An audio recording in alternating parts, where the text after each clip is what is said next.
Magandang araw mga kaibigan. Pag-usapan natin ngayon ang pahayag ni Jose Claire Castro tungkol sa isang magandang accomplishment ng PBBM admin. So, natutuwa ako na merong ganitong accomplishment. Okay lang na ipag-alam. Kaya lang kung sobrahan nila, wala na naman yung ito. Tungkol ito sa gray list ng Financial Action Task Force. Tungkol ito sa money laundering, terrorist financing. Natanggal tayo sa gray list. Maganda. Ang problema, idinawit pa nila ang OFWs na ang laking tulong daw ito sa OFWs sa pagpapadala ng pera. Itong pagkatanggal sa gray list. Yun na yung medyo nasobrahan. Huwag nyo namang pasobrahan. Yung eksakto lang. Okay, pakinggan natin ang announcement ng ating Yosek. Accomplishment po ito ng ating Pangulo na matanggal nga ang bansa sa gray list. Kapag ka po ang bansa ay nailista sa gray list, mahihirapan po ang ating mga OFW sa kanilang mga remittances. Pati na po ang transaksyong pinansyal ng bawat isa o ng bansa ay maaari pong hindi payagan. Mahihirapan din po tayo makakuha ng foreign investors.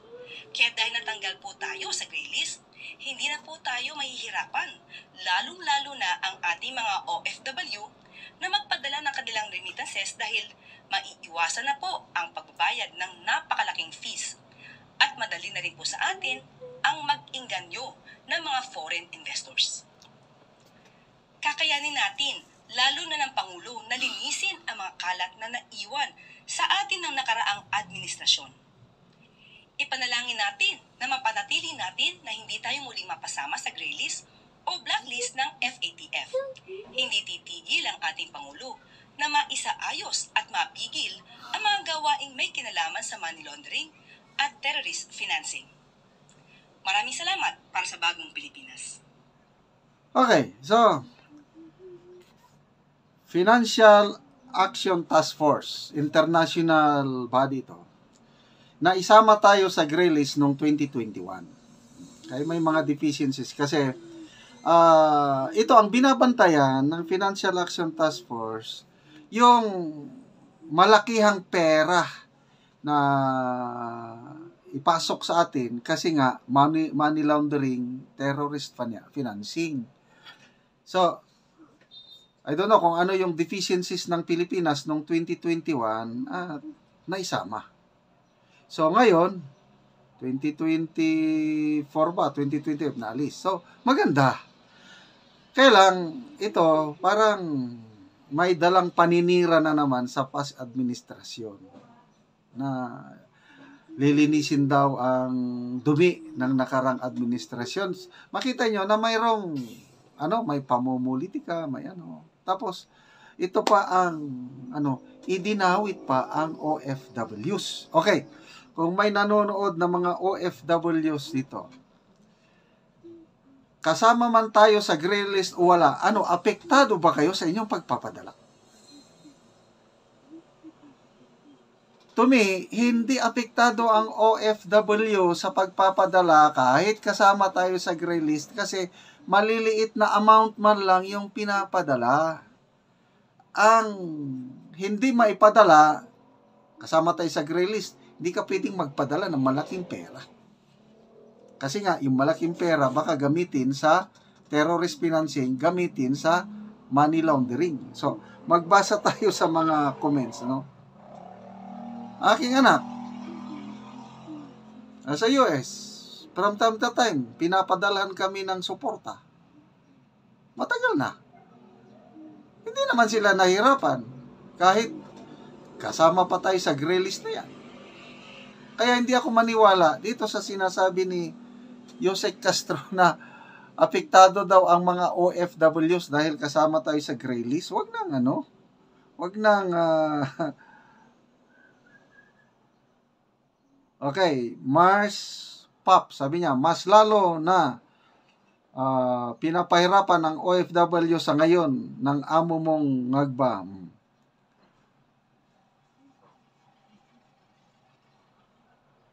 ito, Upper Lynn Sangüenza. As far as I know, my brothers from Guam and UAE, Dubai, hindi sila nahihirapan magpadala saan mang remittances dahil even noong administrasyon ni Tatay Digong, before sobrang bilis lang daw magpadala at lalong nag-claim dito sa Pilipinas. Mukhang may lalong paninira lang sa dating administrasyon. Ito yung sinasabi ko. Mulat na po ang mga Pilipino sa mga nangyayari sa bansa. Sana pagtuunan nyo ng pansin ang pangunahing pangangailangan kagaya ng pagtaas ng bilihin, health purposes, education, trabaho, criminality. Yun. Maria Fe Moscoso, dating admin kay Tatay Digong, makatulog kami ng mahimbing. Ngayon, puro takot na lang, walang peace of mind. Okay? Angelito Lobinaria, ang layo topic mo sa problema ng bansa, ano ba yan? Takip issue na naman. Yun na nga. May konting nangyari, yun na. Pakita no, ito, ang galing ng aming ginagawa. Tapos sisirain nila ang dating administrasyon. Idamay pa kayo mga OFWs na nahihirapan daw kayo sa pagpadala. Ngayon, dahil sa accomplishment ng PBBM, ayos na daw kayo, pwede na kayo mapakapag. Huwag niyong insultuhin ang katalinuhan ng Pilipino. Hindi naman mangmang ang Pilipino ang OFW. Mulat sa poll, padala sila ng padala dahil maliit na amount lang ang kanilang pinapadala. Hindi siya kasama sa gray list. Okay? So, wag niyong insultuhin ang OFW, so ang mga Pilipino. Hindi mangmang ang Pilipino. Okay, mga kaibigan, salamat sa inyong panonood sa ating channel. At dahil sa inyo, may income tayo, ang ating sweldo, binibili natin ng yero at pako, itinutulong natin sa tribong Talaandig dahil kawawa ang kalagayan ng mga bahay nila. Panoorin nyo ang video na ito, tumutulo na ang mga bubong. Kailangan ng palitan ng bagong yero, wala silang ikabili. Ngayon, may libreng yero at pako, kaya malaking tulong kayo sa tribong Talaandig.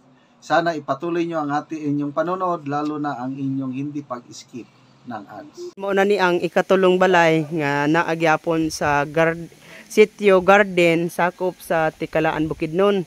So mag-ayo ko diri sa tag-iya sa balay. Ayo! Dayon! May ngapon! Oo! Dayon ko sa inyong balay. Sana siya kanang bulsot. Oo! Mauna ni siya. So, kuha na gyud, nawatas-watas na gyud ang yero. Oo. Muna ni ang kahimtang sa ilang balay, ang yero. Na gisi-gisi na gyud. Luoy gyud kaay sila mag-ulan.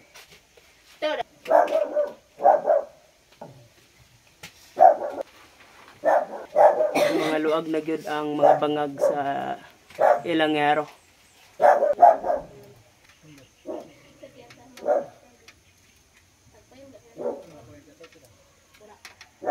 Karon day nga nakita naman gyud ang inyong balay nga bulsot na gyud kaayo ang inyong yero.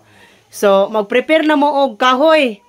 Kay tagaan na mo og yero, lansang, pako, plinsent og kay naa na mi stock sa among balay nga lansang, pako, plinsent sa itabang sasama sa inyo nga tulo na gyud ang inyong balay. Sa imong ikasulti nga matagaan na ka og yero. Salamat sa Ginoo sa nagtan-aw sa video sa among balay. Oo nga inani gyud ang inyong balay. Salamat gyud sa inyo. Oo.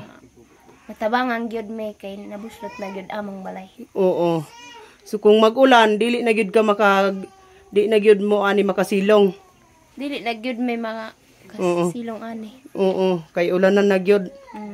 Oo. Karon day kay kining inyong balay nga kuan naman gyud ang inyong yero nga gisi na nga bulsot na. So pila na di ni siya katuig sa inyong pagtukod ani? 16 na katuig. 16 na.